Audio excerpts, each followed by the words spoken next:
In this video, I want to talk about the sync in CRTs. Now, to be honest with you, most of the time I care just about the games. But also a very significant part of it is actually feeling and understanding how the technology works. There's something very fascinating about analog technology. Now, the cool thing about the PVM that can easily throw the image out of sync.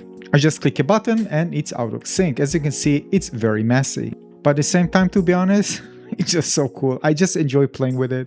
So how it actually works? Well, first of all, the console sends the image as fast stream of changing voltage.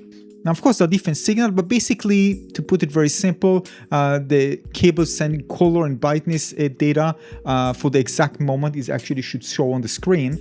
And then the display turns the stream into a picture by drawing it line by line. And the sync is basically timing instructions that tells the CRT when it's time to draw a new line and when to start a new frame. Of course, the main goal is to deliver a stable picture. Now, the screen reads the stream from left to right, one scan line at a time. So first the signal carries the visible picture information like how bright, how red, how green, how blue it is right now at this exact point in the line. But when the line is finished, the display needs a command that says stop drawing or go back to the left, start the next line. And that exact command is horizontal sync or HSync. And the return time is called horizontal retrace. Now, while the beam is moving back, the image is blanked, meaning it's hidden, so you don't see a bright line being drawn across the screen. Now, after all the scan lines are done, the display needs another command, stop and go back to the top, start the next screen. And this is the vertical sync or VSync. And not surprisingly, the return time is called vertical retrace, and it also happens during blanking. Now, this is why sync problems look the way they do.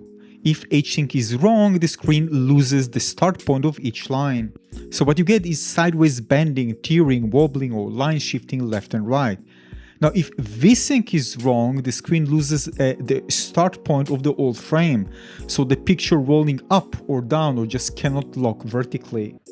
Now, it's important to know there are different sync types, so composite video sync, Luma sync, CSync, RGBHV or sync-on-green, which I'm going to show you a demonstration in a moment. And there are basically, when you refer to that, it's like you're asking where is that timing information carried? Is it on its own wire? Is it inside the composite video? Is it inside the Luma information? Now you can see this demonstration here just for illustration. Between every line there's a tiny hidden gap. It's called HBlank or horizontal blanking. Now this gap is extremely short, but it's enough time for the console to change small video settings before the next line is drawn. Now if you take the SNES for example, right, what constructs the final image? There's background tilers, sprites, scrolling values, palettes, registers, and PPU settings. Now, what the console can do, for example, that instead of redrawing the all new image, the SNES can just do something like, much cheaper. For example, like for the top half of the screen, scroll the background this way, and maybe after the scan line, change the scroll value, or now the bottom half scrolls differently. So you can use it for split screen scrolling, fixed HUD status bars, wavy borders, Mode 7 perspective tricks, color gradients, different effects on different vertical parts of the screen. So to put it very simplistic, when it comes to the HSync dip, it goes to the left of the screen. When it receives VSync, it goes back to the top of the screen. Now you can understand how being out of sync will actually look like. But before that, I told you I'm going to show you a sync-on-green. So look here when I press here, and you can see that sync-on-green means that the sync signal is embedded inside the green video channel. Or in other words, it's mixed into the green signal. So the display can read the green channel, extract the sync pulses, and know when each line and frame starts. So what happens if the signal is not in sync? Well, we can see a demonstration here, and also I'm going to show a real one on my screen. This means that the TV or the monitor cannot lock onto the timing of the signal. So the picture data is there, or maybe there, but the screen doesn't know where each line starts or where the next frame starts. So for example, if there's no HSync or just bad async issues, you're going to see picture tears sideways and slants diagonally, looking scrambled or becomes horizontal chaos. When there's no VSync or as a bad vertical sync, picture rolls up and down like an old VH tracking problems. You're going to see it here. Let me show you on my screen. You can even have the wrong sync type, so you might not even see an image. You're going to get unstable image or image that appears for a moment, then lose track. You can even have the wrong frequency, which you can lead to black screen or unstable rolling image. And a situation where you use sync-on-green, but it's sent to a display that doesn't support it. And then, well, it might not lock at all. You get this greenish weird image or even no image at all. Now, one thing that I asked myself, why it's so random? Why there's no pattern to this? So the first question I asked, how we can actually move to the next line if it doesn't, why it moves to the next line when it doesn't have this, signal. So first of all, the CRT doesn't need an incoming sync signal to physically move the beam. My PVM already has its own internal circuits that move the beam. So the sync doesn't create the movement. So when the sync is missing, the PVM still scans by itself, but it's not aligned with the video source.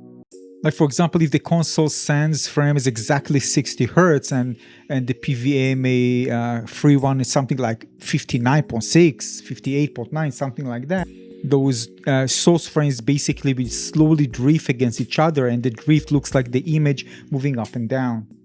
Now, I also read that 50 kilohertz CRT or PVM is a horizontal oscillator flyback circuit that keeps doing like scan line, flyback, scan line, scanning the next line, flyback, scan next line, and so on. And even without HSync only tells it start the next line exactly now and not slightly, before or after it. So without that correction, each line starts at the wrong horizontal position, and that creates a diagonal streak steering repeated chunks or scrambled image like you see here. So if a person like me who is new to this, it's fascinating. And of course, I'm going to spend more time learning about it. So to summarize things, sync is basically the timing language between the console and the CRT. And the CRT already knows how to move the beam left to right and top to bottom, but sync tells it exactly when each line in each frame should start. So if the display locks to the sync, the image is stable. If it loses sync, the picture data may still be there, but the CRT is slicing it in the wrong places. So you get this rolling, tearing, diagonal chaos, or repeating broken images. Now, last thing, I had a question if certain sync types are better than others. So based on my understanding, different sync setups aren't, let's say, better in terms of the image quality by themselves. They are better mainly because of compatibility and signal cleanliness. So for example, RGBS, the one that you see here with CSync, is usually best for retro setup because RGB stays clean and sync as its own line. Now, sync-on-composite works, but sync is mixed with video, so it can be noisier. And sync-on-luma is cleaner than composite sync because it avoids color video noise. There's also RGBHV, which is good for VGA and PC monitors, but needs separate H and VSync. So many PVMs don't accept it directly, and also sync-on-green, which I demonstrated earlier, uses fewer cables. But many TVs and PVMs and even scales don't support it directly. So in terms of the BAS, it means that the sync type your display supports cleanly is the BAS without adapters or instability. Yeah, and that's my quick breakdown of synchronous CRTs. If I missed something by there, or if you have any better technical explanation, drop it in the comments. And thanks for watching. Consider also subscribing to my channel. I see you very soon in the next video. Cheers. Bye-bye.